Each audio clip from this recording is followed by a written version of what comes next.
Бүгдээрээ сайн уу? Өнөөдөр миний хаврын семестрийн эхний өдөр. Би Монгол Улсын их сургуулийн 1-р түвшний оюутан.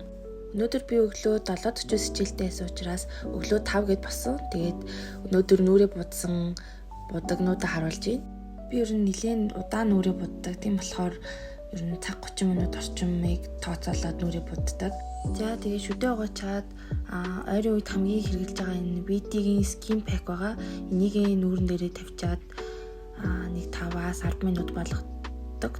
Тэгээд хүлээгтэр хоорондоо өглөөний цагаа би бэлдсэн. Тараг, тэгээд овёс, тэгээд хөлдөөсөн жимс алим хийсэн байгаа. За тэгээд идэхгээд өглөөний цагаа ширээлэг аваад явж гин. Өглөөний цагаа угаад нүрээ будаад гэрээсээ 6:55 болж хад гарсан. Сургууль руугаа явах замдаа найзтайгаа уулзаад тэгээд хамтдаа лекц рүүгээ явсан. Энэ миний эхний хичээл. Энэ лекцийн манд багш надад айгүй гоё юмаа зэгцтэй тайлбарладаг юм шиг санагдсан. Дараагийн цагтаа би хичээлгүй байсан учраас номын сангийн нэг давхарт очиж хийцгүүрж цагийг нөхцөж суусан байгаа. 11 цагаас дараалаад 2 цаг Японы хичээлдээ суусна. Тэгээд багш маань дараагийн хичээл дээр бичиг баримт аваад ирэх юм бол хичээлээс төцүүлээд чөлөөлж өгнө гэсэн.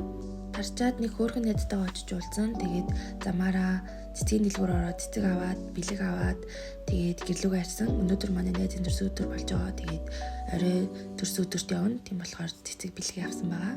Хүнд цэцэг өгөөд баярлуулах чагаатаа би өөрөө хүртэл амар баярлаад тоглоод байсан. Өнөөдөр гадаа зунийг санагдуулсан айгүй гоё дулаахан байсан. Тэгээд ресторан дээр очиод би бичлэг хийгээ мартсан мэлээ. Тэгээд өнөөдөр нэг иймэрхүү өнгөрлөө.